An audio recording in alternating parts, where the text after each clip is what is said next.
In this week's drive, we catch sight of the all-new V8 from Toyota, follow the fortunes of the Volkswagen team in the Dakar, follow the flame with a Formula One Ferrari flavour, and see what the Red Baron might be driving next year. All this and more in this week's Drive.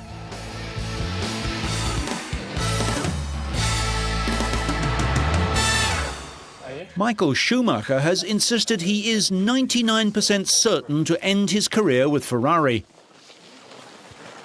Speaking at Ferrari's annual winter retreat in the Italian Alps, where a ski run was named after him, he also said he would make an announcement about his retirement midway through this year's Formula One season if he can't be competitive. The 7-times world champion, whose Ferrari contract runs out at the end of this year, has been linked with a big money move to Red Bull or Toyota for 2007.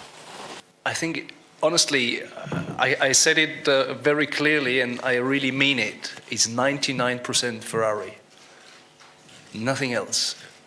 But, I mean, I don't know if you can say you will be 100% for the next, 10 years at your job, in your position. Who knows? I mean, who can look so far in advance, and who can tell what is going to happen, in particular in our sport, where things sometimes move rather quickly.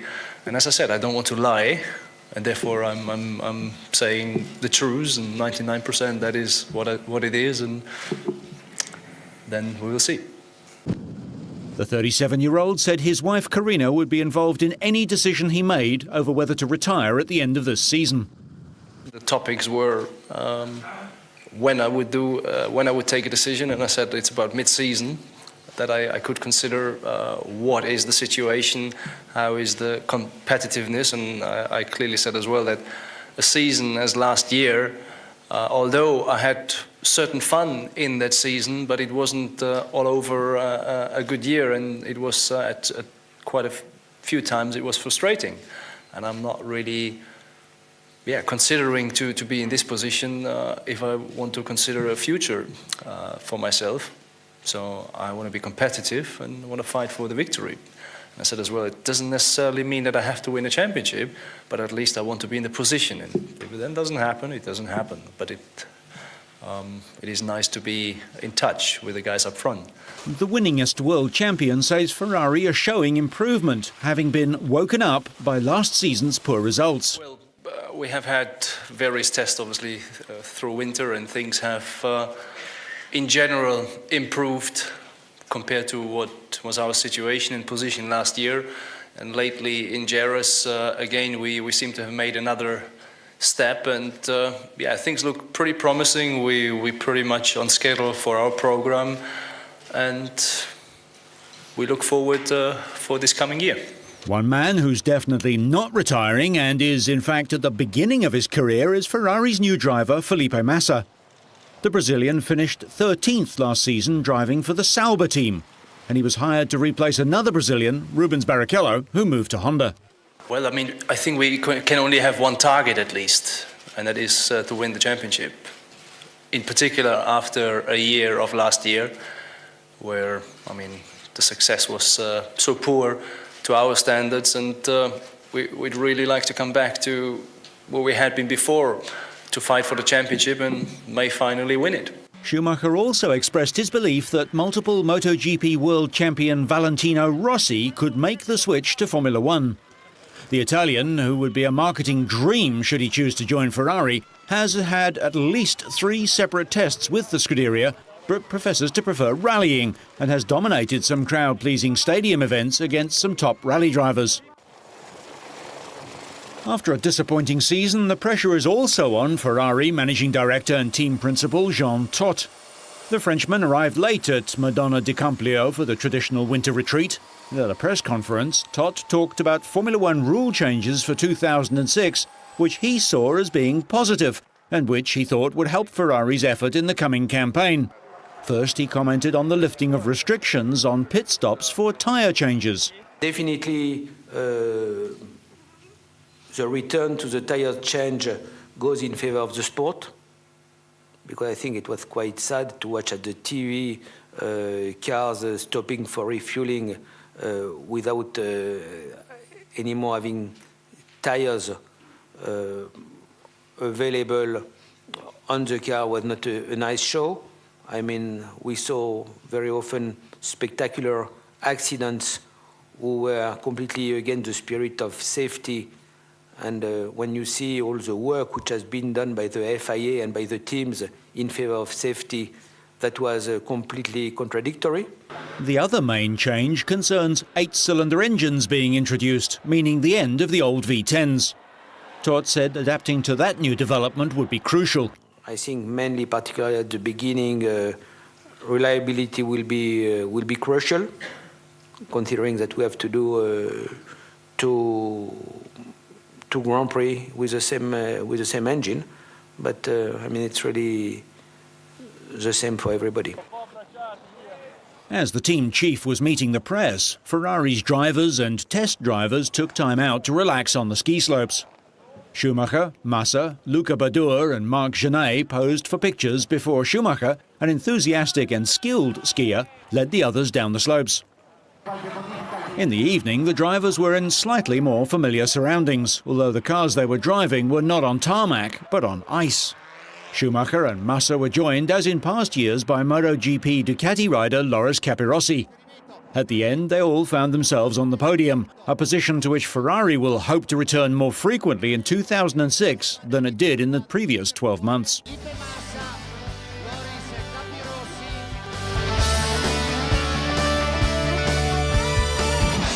Toyota's factory in Valenciennes was the unusual venue for the launch of the Formula One team's new car for 2006.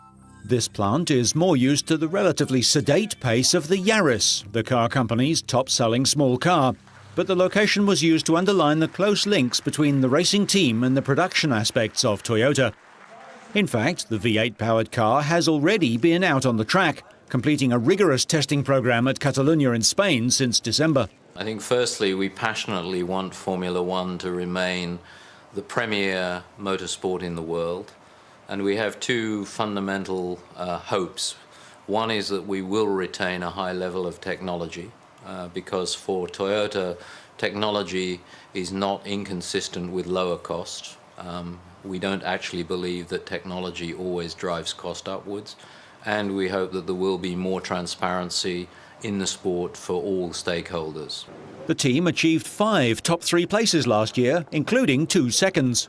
Well, certainly after 05, having scored some podium positions, and obviously the first victory should be possible for us. Drivers Schumacher, Jarno Trulli and test driver Riccardo Zonta are hoping the new car will challenge the likes of Ferrari and Renault. Testing so far was very successful. I mean, the main important things in November, December testing are usually engine reliability, since it's a new one, and the new back end and gearbox, which worked great. In our case, we have new tyres as well, which takes a lot of mileages as well to get right.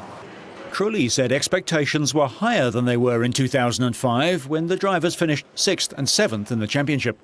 Well, obviously expectations are higher than in 2005 because basically we feel we are getting better, we have improved everything on the technical side, and also the team has grown up in terms of experience. So obviously we are looking forward for another great season, and hopefully we are aiming for at least a victory. Last year, Toyota was 4th in the Constructors' Championship. So far we've been experiencing the Bridgestone tyres in the last few weeks quite positively. Obviously there is a lot of work to do in order to learn more about the tyres and about the way of making them work properly together with the car and setup in general. But the Bridgestone people are very committed, and they're putting a lot of effort in order to recover from last year. And I really feel that we can make a very strong package. Toyota have a very aggressive development program, updating major elements increasingly frequently, and intend having an updated version, the TF106B, racing at the 7th event of the season, the Monaco Grand Prix.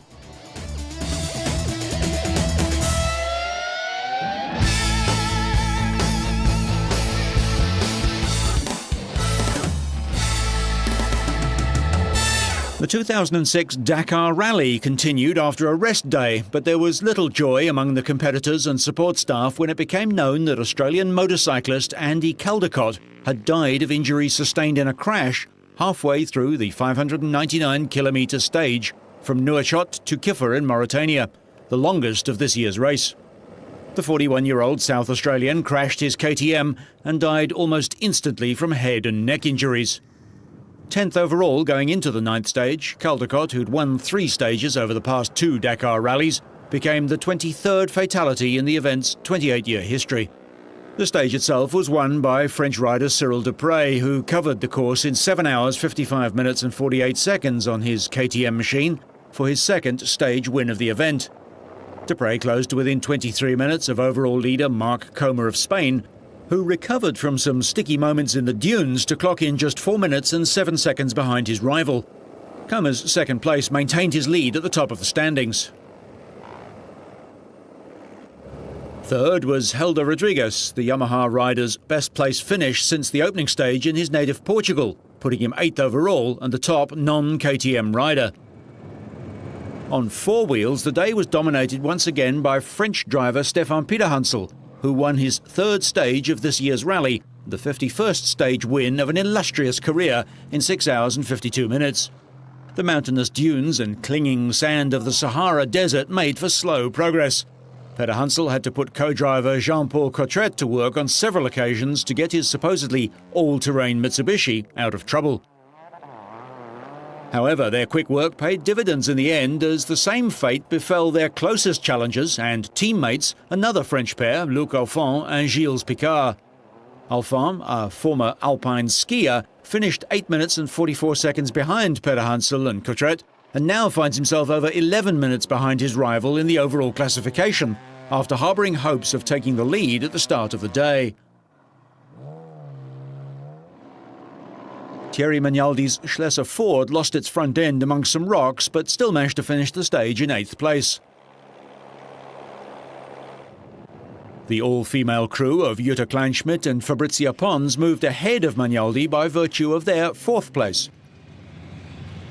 The next day, all racing in the motorcycle section was suspended in the aftermath of Andy Caldecott's death. The competitors and organisers observed 1 minute's silence in honour of the Australian, who died at the age of 41. They needed to cover the 333 kilometres from Kiffer in Mauritania to Kayes in Mali, but the riders would do so at their own pace, with the stage not being timed and not counting towards the final result. There was no such respite for the cars, though. Carlos Sainz covered the day's 283-kilometre timed section in 3 hours and 28 minutes to pick up his 4th stage win of this year's rally. The former World Rally champion finished 4 minutes and 8 seconds ahead of his compatriot Joan Nani Roma. Stefan Peterhansel finished the day 3rd and dramatically boosted his hopes of a 3rd consecutive Dakar win. Peterhansel started the day with a 9-minute advantage over Luc Alphand. But by sunset, the Frenchman held a lead of 40 minutes and 4 seconds after finishing in the top 3 for the 6th time in 10 stages. Peterhansel's compatriot Alphand saw his chances of a Dakar Rally victory evaporate after he hit a tree. He made impromptu roadside repairs and would eventually limp across the finishing line in Kayes. But with so much time lost on the day, probably only a retirement by Peterhansel would allow Alphand to reach Dakar in front. Alphand wasn't the only leading driver to struggle on the testing stages, though. Jean-Louis Schlesser, the 1999 and 2000 Dakar Rally champion, moved up a place to 7th in the overall standings, despite losing his way on the course. The Frenchman went on to finish 6th on the stage, behind American Mark Miller in 4th place and Jutta Kleinschmidt in 5th.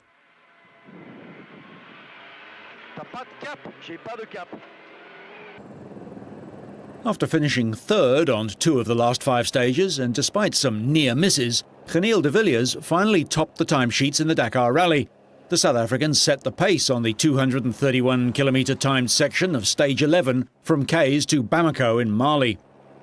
De Villiers consolidated his 3rd place in the overall standings, but while one Volkswagen driver was heading to the stage win, another was facing a premature exit from the event. 2001 Dakar winner Jutta Kleinschmidt hit a tree, and the German, who'd started the day fifth, struggled to reach the finish and dropped out of contention for a top 10 place. France's Bruno Sabi, another Volkswagen driver, took second place on the day, finishing 5 minutes and 33 seconds behind teammate de Villiers. Alphan more than halved the deficit between himself and overall leader Peter Hansel. The two-time defending champion, Peter Hansel, endured a testing day behind the wheel, taking a wrong turn and getting lost. When Peter Hansel finally got back on track, he was stuck behind Carlos Souza on the dusty road. Carlos Sainz, who'd won 4 of this year's stages coming into the day, finished in 4th place despite damaging his right rear wheel. Alain Duclos was the day's motorcycle winner, the Frenchman consolidating his 7th position in the overall standings. Mark Comer increased his advantage over defending champion Cyril Dupre with a 2nd place finish. An American Jonas Street took 3rd place despite crashing on the stage. The next day, Stefan Peter Hansel's chances of a 3rd successive victory in the Dakar Rally suffered another blow when problems to his left rear wheel lost him 3 hours on Luc Alphand. Peter Hansel was the overall leader and appeared on course for another Dakar win. However, he hit a tree just 3 days before the end of the rally. After attempting repairs, Peter Hansel and his co-driver Jean-Paul Coutret were forced to wait for help before getting going again. Peter Hansel dropped to 4th overall after his disastrous run. Alphand led overall from Volkswagen's Genil de Villiers, with Nani Roma 3rd in his Mitsubishi. Biker Cyril Dupre captured his 4th stage success in the rally to make up ground on Mark Comer, although the Spaniard's lead at the summit was still a commanding 32 minutes overall as the race headed into Guinea for the first time in a decade. KTM riders took the top 9 places on the stage and held the top 8 places overall.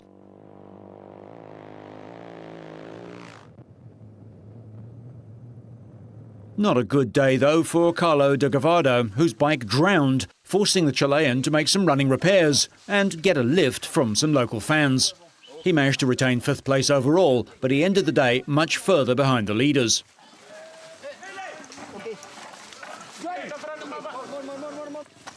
After 2 top 5 finishes, American rider Jonas Street had his best stage of the race so far on stage 13, with an excellent 2nd place on the day. But there was chaos elsewhere as race leader Mark Comer stopped to attend to fellow competitor Jean de Azevedo. The Brazilian, 8th overall at the start of the day, was thrown some distance from his bike and was forced to pull out of the event. French woman Ludivine Puy also had a heavy crash and suffered a broken pelvis, ending her race. The day was overshadowed by the death of a young local boy who was hit by a car on the stage, the event's 2nd casualty following Australian rider Andy Caldicott's fatal crash. Meanwhile, Giovanni Sala took his first stage win of this year's race to consolidate his 3rd place overall. The Italian is still more than an hour behind Cyril Dupre in 2nd place, who finished 3rd on the stage. Last year's winner still has a chance of defending his title with a 30-minute gap to make up on leader Comer. Spectators took up every vantage point to catch a glimpse of the competitors as they roared past. Luc Alphand extended his overall lead by winning stage 13 in his Mitsubishi, clocking the fastest time over the day's 348-kilometre section on narrow dirt tracks from Labé in Guinea to the Senegalese town of Tambacounda. The Frenchman became the favourite to take the crown after securing his 5th career stage win. Genil de Villiers started the day in 2nd place overall and remained in contention for his first Dakar Rally triumph with just over 20 minutes to make up on the leader. Nani Roma consolidated his 3rd place overall with 5th place on this stage, staying ahead of Peter Hansel, who finished 7th. Stage 14 of the Dakar Rally saw chaos as many competitors failed to correctly interpret the route schedule. Even race leader Luc Alphand was among those having to stop and ask for help, but luckily for him, his overall lead remained largely intact due to nearest challenger Genil de Villiers also having trouble, with the South African looking to Swedish co-driver Tina Turner for advice. What do we do? What do we do? We go back. Huh? We go back. They are coming all after us. Where is the mine pist now? Where is the mine pist? Here. It's on the other side. Yeah. Carlos is coming. One man having little trouble was France's Guilain Quichelet, who went on to take his first stage win more than 3 minutes ahead of fellow BMW driver and former biker Alfie Cox. The bike riders were having even more difficulty than the car drivers in finding their way to Dakar. After getting lost himself, last year's winner Cyril Dupre tried furiously to point his fellow competitors in the lead group in the correct direction.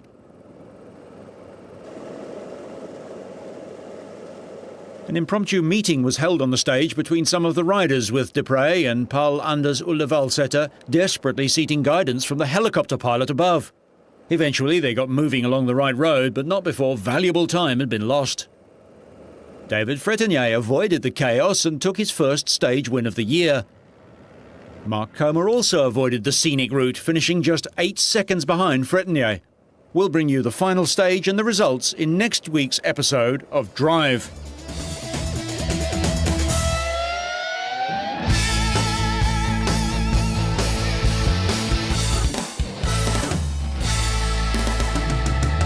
The Olympic flame, making its way to Turin for the 2006 Winter Olympics, has passed through the Ferrari factory. Torches were exchanged under the wide Ferrari arch at the entrance to the plant, and the flame was given to Luca Badoer, the Formula One team's test driver. Badoer carried the flame on the latest Ferrari sports car, the F430, with Ferrari general manager Amedeo Felici at the wheel. The flame was then carried through the Ferrari assembly plant. The Torino 2006 Olympic Flame Relay is a 2-month-long celebration, with the flame being carried around Italy by 10,001 torchbearers.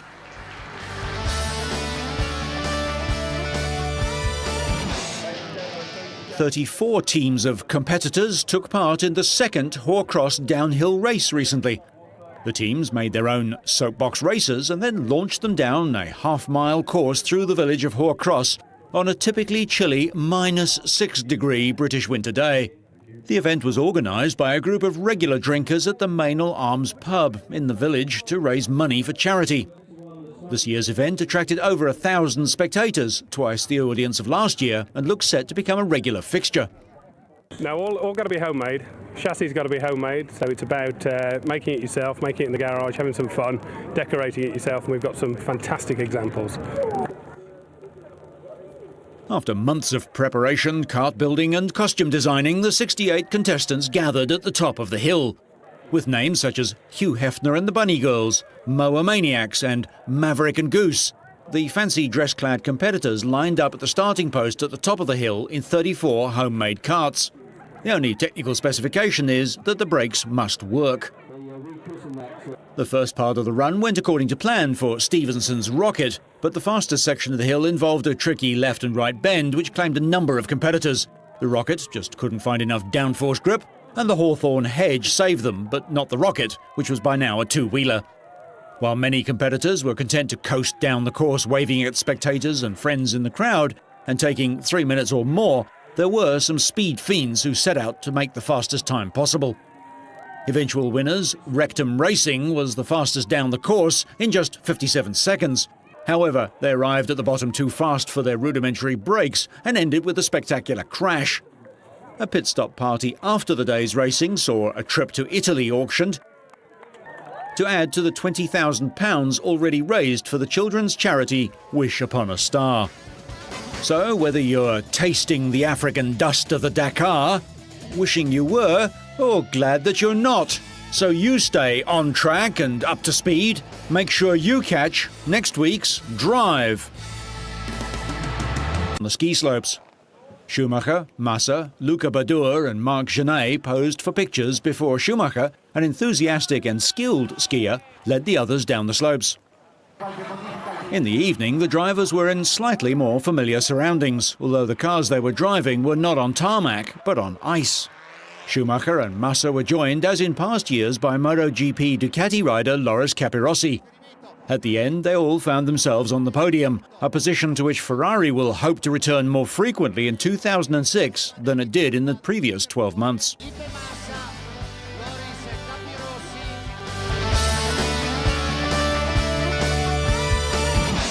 Toyota's factory in Valenciennes was the unusual venue for the launch of the Formula One team's new car for 2006.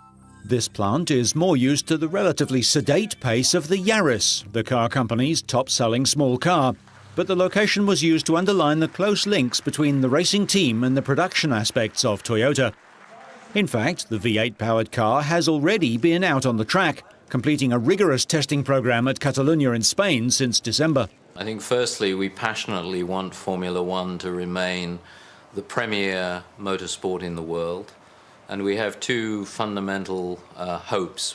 One is that we will retain a high level of technology because for Toyota, technology is not inconsistent with lower cost. We don't actually believe that technology always drives cost upwards. And we hope that there will be more transparency in the sport for all stakeholders. The team achieved 5 top 3 places last year, including 2 seconds. Well, certainly after 05, having scored some podium positions, and obviously the first victory should be possible for us. Drivers Schumacher, Jarno Trulli and test driver Riccardo Zonta are hoping the new car will challenge the likes of Ferrari and Renault. Testing so far was very successful. I mean, the main important things in November, December testing are usually engine reliability, since it's a new one, and the new back end and gearbox, which worked great. In our case, we have new tyres as well, which takes a lot of mileages as well to get right. Trulli said expectations were higher than they were in 2005 when the drivers finished 6th and 7th in the championship. Well, obviously expectations are higher than in 2005 because basically we feel we are getting better, we have improved everything on the technical side, and also the team has grown up in terms of experience. So obviously we are looking forward for another great season, and hopefully we are aiming for at least a victory. Last year, Toyota was 4th in the Constructors' Championship. So far we've been experiencing the Bridgestone tyres in the last few weeks quite positively. Obviously there is a lot of work to do in order to learn more about the tyres and about the way of making them work properly together with the car and the setup in general. But the Bridgestone people are very committed, and they're putting a lot of effort in order to recover from last year. And I really feel that we can make a very strong package. Toyota have a very aggressive development program, updating major elements increasingly frequently, and intend having an updated version, the TF106B, racing at the 7th event of the season, the Monaco Grand Prix.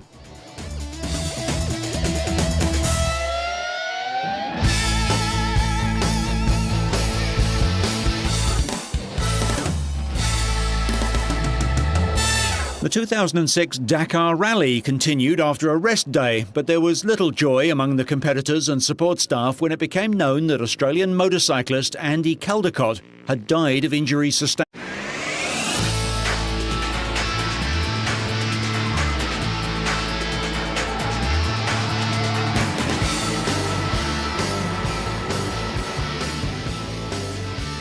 In this week's drive, we catch sight of the all-new V8 from Toyota,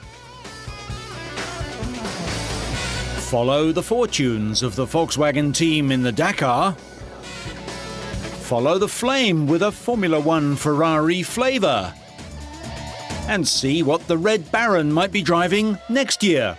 All this and more in this week's Drive.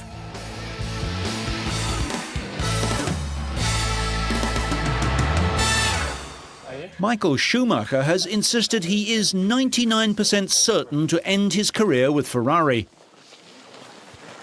Speaking at Ferrari's annual winter retreat in the Italian Alps, where a ski run was named after him, he also said he would make an announcement about his retirement midway through this year's Formula One season if he can't be competitive. The 7-times world champion, whose Ferrari contract runs out at the end of this year, has been linked with a big money move to Red Bull or Toyota for 2007. I think, honestly, I said it very clearly, and I really mean it. It's 99% Ferrari. Nothing else. But, I mean, I don't know if you can say you will be 100% for the next, 10 years at your job, in your position. Who knows? I mean, who can look so far in advance, and who can tell what is going to happen, in particular in our sport, where things sometimes move rather quickly. And as I said, I don't want to lie, and therefore I'm saying the truth, and 99% that is what it is, and then we will see. The 37-year-old said his wife Karina would be involved in any decision he made over whether to retire at the end of this season.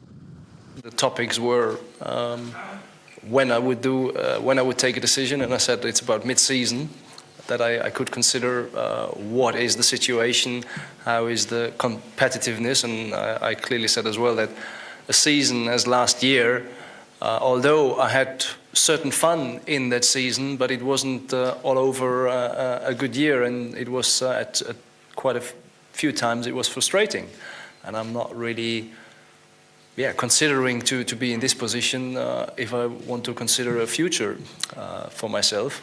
So I want to be competitive and want to fight for the victory. And I said as well, it doesn't necessarily mean that I have to win a championship, but at least I want to be in the position. And if it then doesn't happen, it doesn't happen. But it is nice to be in touch with the guys up front.